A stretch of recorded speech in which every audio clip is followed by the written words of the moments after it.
Salut à tous, c'est Electrosun. Aujourd'hui on se retrouve pour une vidéo pour corriger une erreur que j'ai faite dans ma première vidéo qui est parue.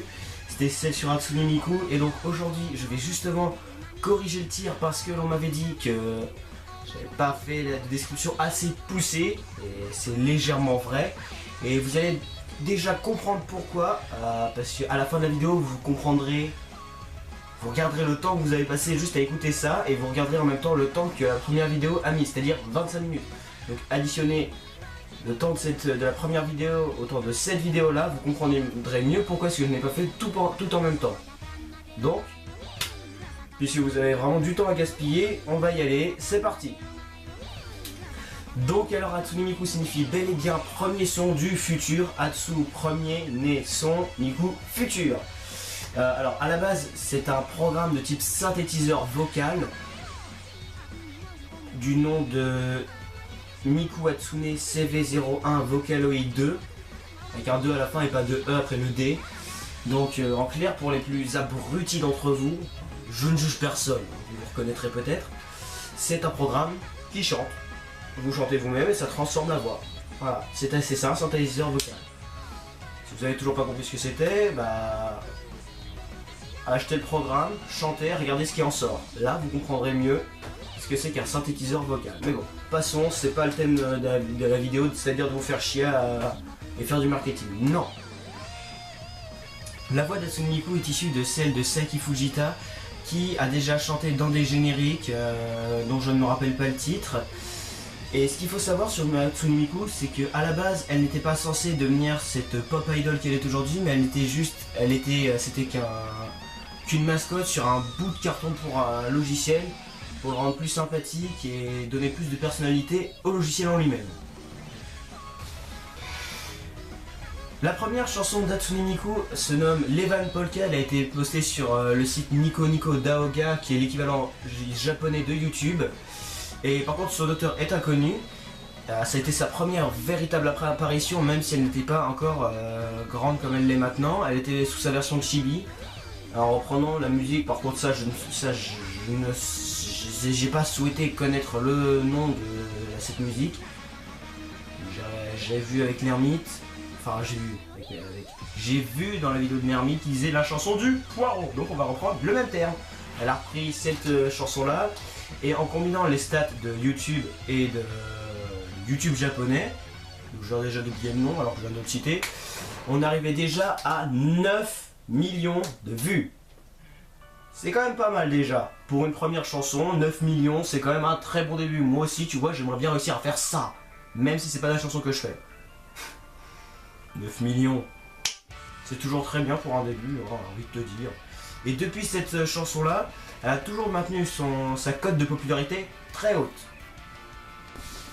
Et depuis justement ce premier clip, le poireau, ne me demandez pas pourquoi, est devenu un objet indissociable à elle. C'est-à-dire qu'on verra plein de figurines d'Hatsune avec le poireau justement. Puis elle a été propulsée sur la voie du succès, elle maintient toujours son cap. Et elle est tellement connue que dans ses débuts, tout le monde a voulu acheter le logiciel pour s'essayer à la musique. Parce que ça faisait comme si on avait sa propre chanteuse. Par contre, il y a quand même des points beaucoup plus positifs à ça. Déjà, bon, d'accord. Le seul point négatif, c'est que tu pourras jamais faire un duo IRL avec elle. Voilà. Donc, elle arrivait jamais en retard. Elle faisait jamais de conneries.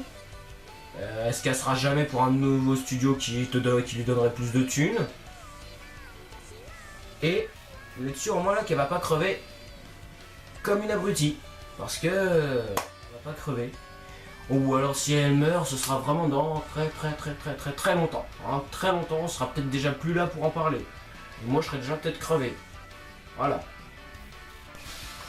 Bien, pour continuer, si quelqu'un rencontrait des difficultés sur le montage de sa vidéo, du clip, ou avait du mal à maîtriser les outils, il pouvait faire appel à toute une communauté qui justement pouvait lui aider, lui donner les clés pour réussir et ainsi réussir à finir sa chanson et son clip. Donc,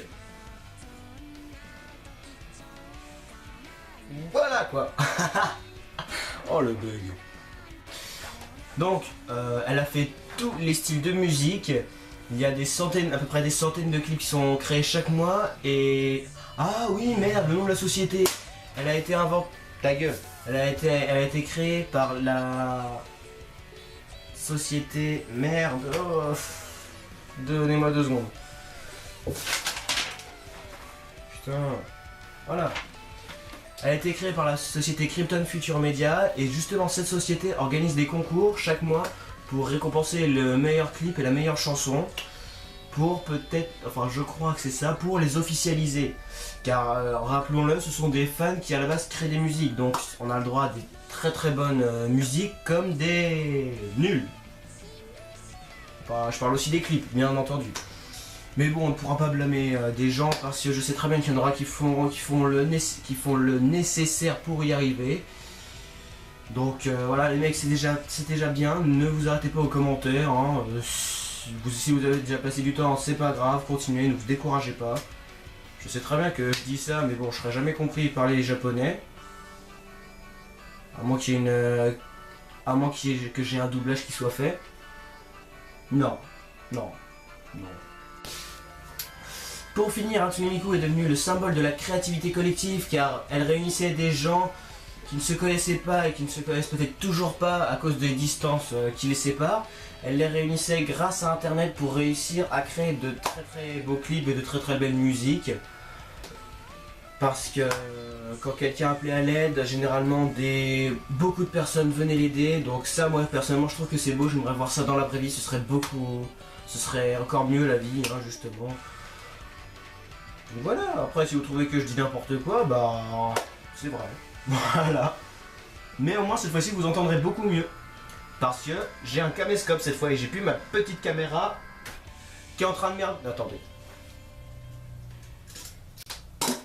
Qui est en train de merder en ce moment. Donc c'est pour ça que je fais plus les vidéos avec ça et que c'est plus accroché cette fois sur la vitre. Et que vous m'entendrez beaucoup mieux, que les images seront beaucoup mieux aussi. Qu'il n'y aura plus de grésillement. Sur cette vidéo là en tout cas. Donc oui, c'est ça que j'utilise. Hein. On va me dire que c'est une GoPro, mais non, c'en est pas une. C'est une Sigmatech. Ça ressemble à mon GoPro, mais c'en est pas une. C'est toujours pratique parce que moi, ouais, je la fixe là-haut. Et donc voilà, c'est comme ça que vous me voyez en grand. Et au moins là, je risque pas d'avoir le même troll que la dernière fois dans la première vidéo où vous avez vu la caméra faire ah, je me casse, lol. Au moins là, c'est juste posé sur quelque chose, ça risque pas de se parer. À moins qu'il y ait un très très grand coup de vent. Ça m'étonnerait parce que toutes les vitres sont fermées, mais bon. Voilà quoi. C'est déjà beaucoup mieux un caméscope qu'une petite caméra qui fait de la merde. Qui fait de la merde. Non, tu fais pas forcément que de la merde quand tu bugs pas. Voilà. Faut dire ce qui est. Donc voilà, comme je viens de le dire, c'est la fin de cette vidéo. Donc regardez le temps qu'elle met cette vidéo là. Moi ça m'a pris quasiment, on va dire, quasiment une demi-heure à être fait. Vu tous les fails que j'ai foutu, tous les craquages de dialogue que j'ai fait. Et donc voilà, j'espère que vous, mes amis qui m'auraient regardé, les amis de classe, de partout, enfin les amis à qui j'aurais donné le lien de la vidéo, j'espère que vous l'aurez trouvé légèrement mieux que la première, parce que il est vrai que là, cette fois-ci, j'ai essayé de respecter un petit peu plus ce que vous m'aviez dit. À savoir que j'ai essayé d'avoir un petit peu moins de trous, mais bon, ça je pourrais le régler que quand je m'y connaîtrai, que j'aurai fait un petit peu plus de vidéos. Donc la qualité sonore doit être beaucoup mieux parce que je viens de le dire, j'ai un caméscope maintenant. Il n'y a plus les grésillements, vous l'aurez peut-être dû remarquer. Les mouvements sont apparemment plus fluides. Et puis oui, si je ne regarde pas tout le temps l'écran, c'est parce que l'objectif, c'est parce que j'ai justement un écran juste à côté qui me montre moi-même. Donc vu que je l'ai quasiment jamais fait ça avec... Vu que moi c'était toujours avec cette caméra. Non, c'est pas une GoPro. Et bah avec ça je me voyais pas. Et vu qu'elle est toujours fixée là-haut, ça va être encore plus dur de se voir. Et puis si je l'ai pas utilisé cette fois, c'est parce que je sais pas ce qu'elle a en ce moment, mais on ne me voit pas exactement correctement. C'est-à-dire qu'on ne me voit pas comme vous me voyez là. C'est-à-dire aussi fluidement. Non, en ce moment, je sais pas pourquoi. Faudra que soit que je me rachète une, soit que voilà je continue à utiliser ça, mais je pense que si c'est possible je vais continuer à utiliser le caméscope. C'est parce qu'en ce moment je vois une image, puis une autre image, puis une autre image, puis une autre image, mais le son continue à défiler comme si de rien n'était. Donc ça va pas vraiment passer très bien si je vous mets ça sur YouTube. Donc sur ce mes amis, j'espère que vous aurez apprécié la vidéo de la description d'Hatsune. Comme vous me l'aviez demandé, parce que je sais très bien qu'il y a plein de gens qui ont regardé cette vidéo qui ne savent peut-être toujours pas parce qu'ils n'ont pas été voir les liens ou qui n'ont pas été regarder qui était Hatsune. J'espère que vous aurez compris un petit peu mieux qui elle était, même si j'ai pas encore parlé de son physique, et si j'en parle on va me traiter de ah t'es un pédophile connard. Ouais. Bah écoute, si tu le crois c'est bien, écoute ma foi, voilà. Donc j'espère que ça vous aura plu cette vidéo là, et donc comme je sais toujours pas quoi faire pour dire au revoir, je vais faire comme avec des amis. A plus.